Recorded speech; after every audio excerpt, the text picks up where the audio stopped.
Hi, I'm Daniel, I'm JT. and the purpose of this video is to talk to you about the Jehovah's Witnesses and Adolf Hitler.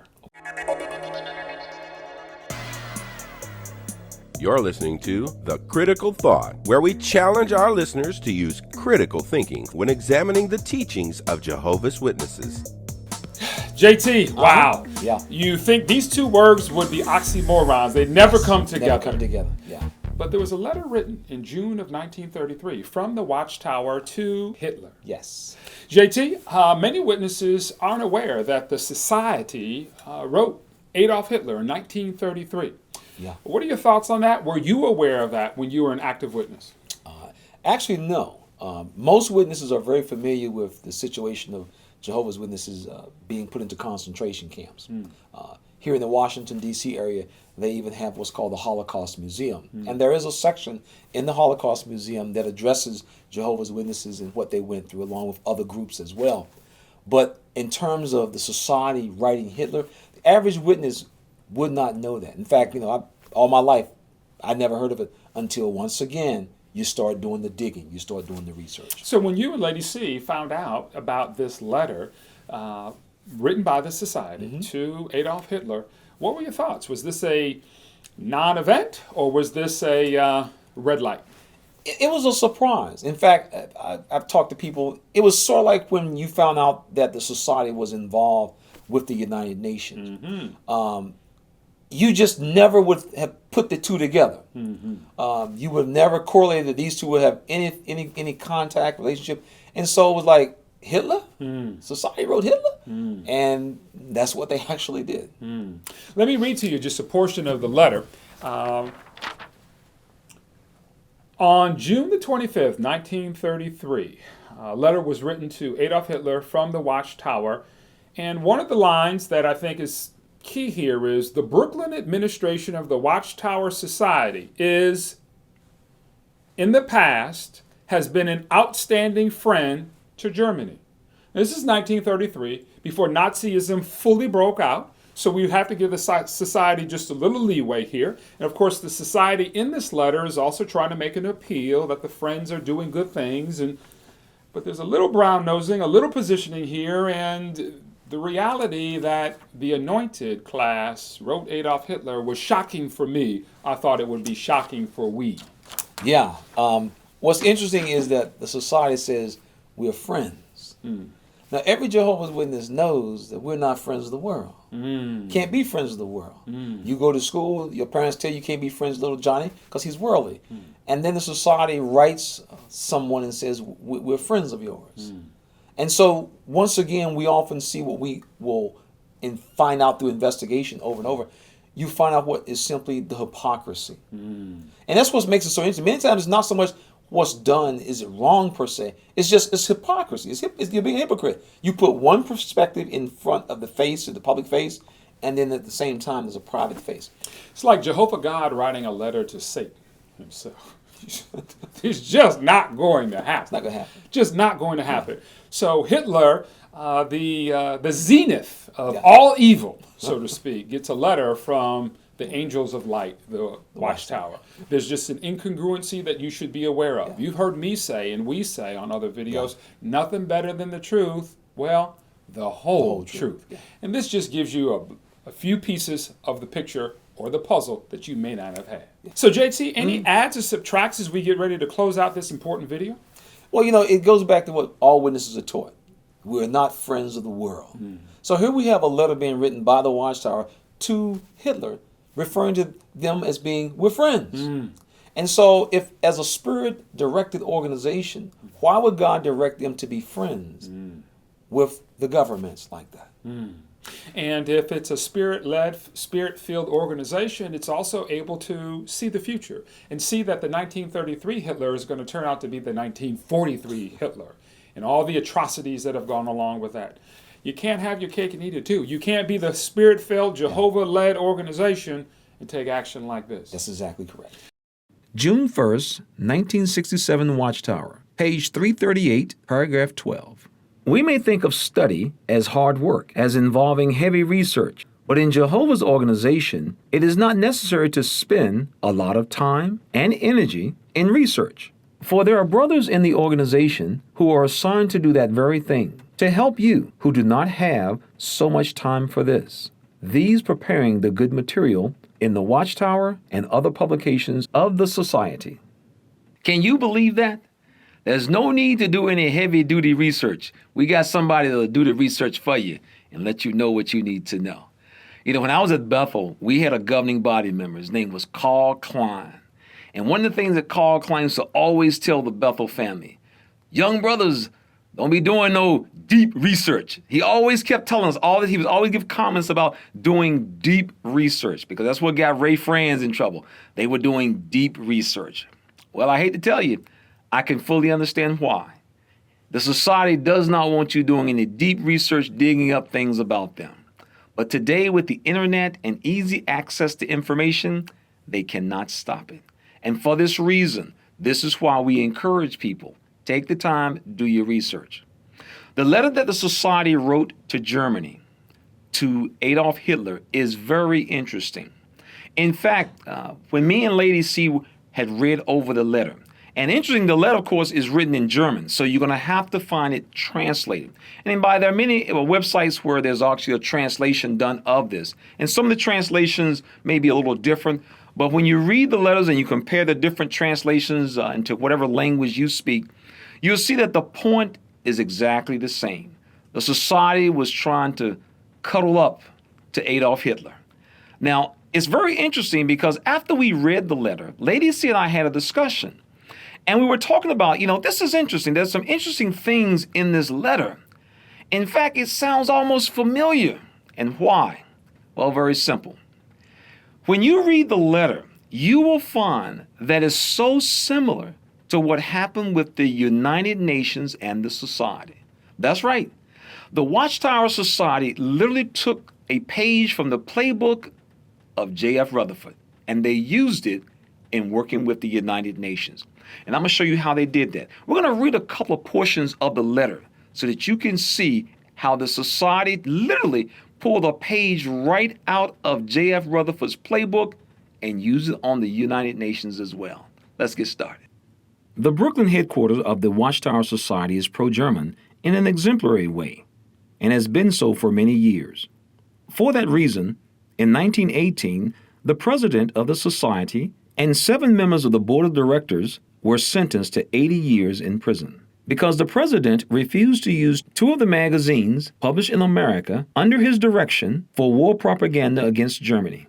These 2 magazines, The Watchtower and Bible Student, were the only magazines in America which refused to engage in anti-Germany propaganda and for the reason were prohibited and suppressed in America during the war.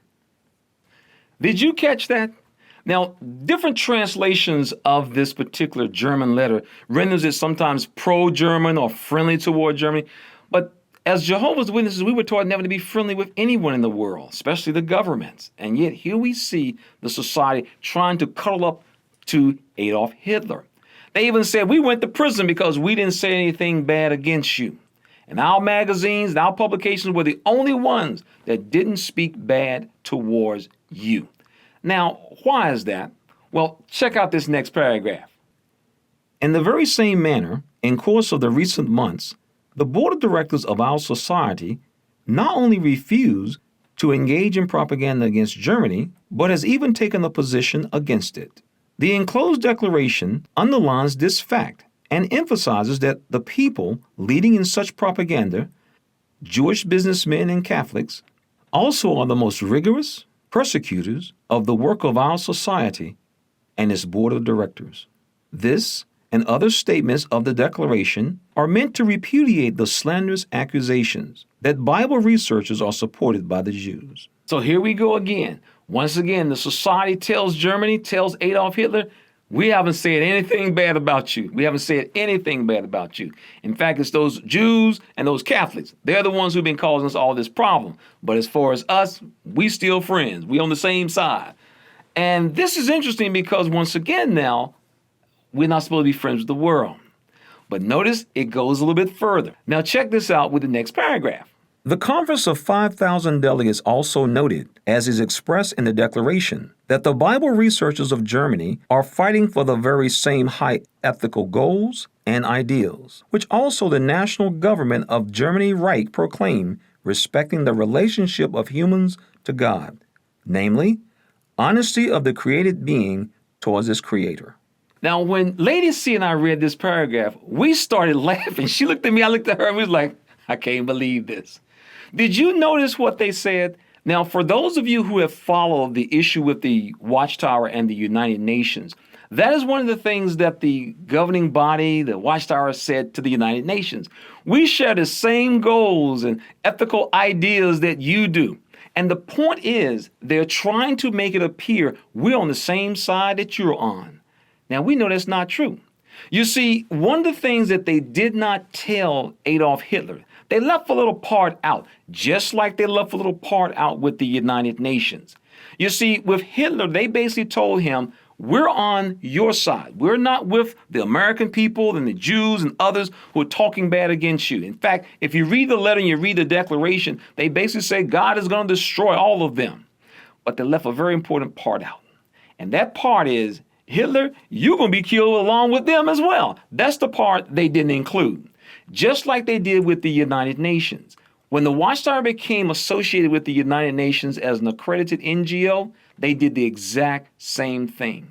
They basically declared we share the same goals and ethical views and so forth that the United Nations, we want to see the same thing that you want to see, but they left a part out.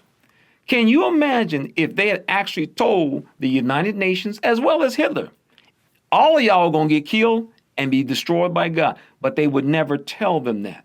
So we see how the society will oftentimes play up to these different governments simply because they really don't know what the society's bottom line is. Can you imagine if Hitler or any president of any country was sitting across the table from J.F. Rutherford after he espoused all this, we have the same ethical goals, and the person or the president of that country said, well, hold on, let me make sure I got this right. Is this your basic premise? That God is going to kill me and all the guys here in the office. And after he do that, then he's going to put y'all guys in charge. Is that not your bottom line? Now, how would that go over?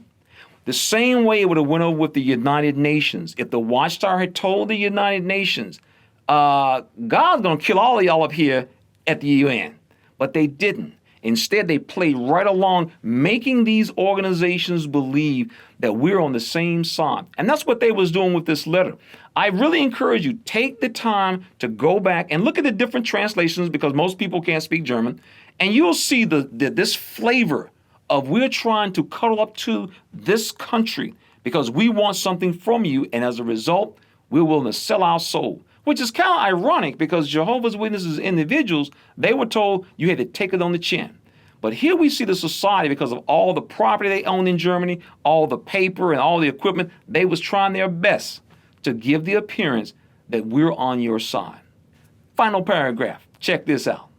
The conference came to the conclusion that there are no contradictions when it comes to the relationship between the Bible researchers of Germany to the national government of the German Reich.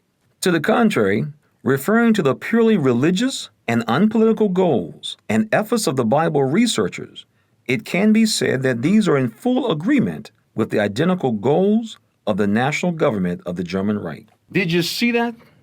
Here we go again. The Watchtower says there's no contradiction between our relationship. We have the same basic goals, same purposes. It's amazing. And we see the society literally took a playbook out of J.F. Rutherford's book and used it with the United Nations. So what's the point? The point is very simple. When you start digging into the society's history, you see this constant theme, this constant drumbeat. And that drumbeat is one of hypocrisy. One of hypocrisy. They will dog other religions, other groups, and yet they will flip the table and do exactly what other groups are doing. This is the type of hypocrisy that you will find when you start digging into the society's history. And for that reason, as we started out, society don't want you doing no deep research because these are the type of things that you will run across. In fact, we invite you, if you have not had a chance, to read the letter they wrote to Hitler. Read it for yourself, and you will see the society is trying their best to give the impression to Adolf Hitler that we share the same views and goals, when in fact they knew that they did not. So check out the links below and do a little research for yourself, because research actually is heavy-duty work. Here's the truth about the truth. Time for a real double click. I'm Daniel. I'm JT. And we'll see you on the next video. All right. Hey, this is Lady C. Thank you for tuning in to The Critical Thought. We appreciate having you in our audience. Not only that, but we invite you to subscribe to our channel and be sure to hit that bell so that you can receive notifications when we upload new content. Be sure to follow us on Facebook and Twitter and give us a thumbs up if you like this video. Thank you for being in our audience. This program was sponsored by Critical Thinkers.